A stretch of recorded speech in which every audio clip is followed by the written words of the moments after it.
শুদ্ধ ভক্তৰে যদি জন্ম নেহেঁতেন,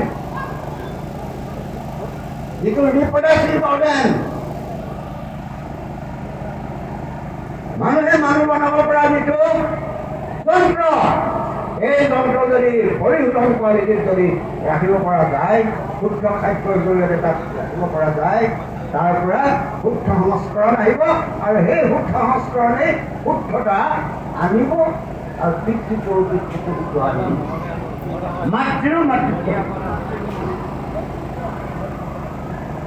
কিন্তু পিতৃৰ যদি এগুণ দোষ হয়, মাতৃৰ তাত 20 গুণ দোষ, কাৰণ চাল চলন দেহ মন শাৰীৰিক সৌন্দৰ্য মগজুৰ বিকাশ মাতৃৰ পৰা হয়।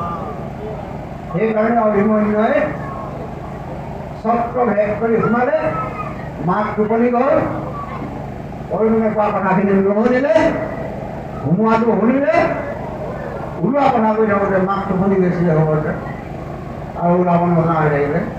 আল্টিমেটলি সপ্তৰথীয়ে বেৰি মাৰিলে। সপ্তৰথী মানে 7টা মূল ৰথী, এই শৰীৰত থকা পঞ্চমহাপ্ৰাণ আৰু চেতন আৰু পৰমজন, এই 7জনে বেৰি মাৰিলে।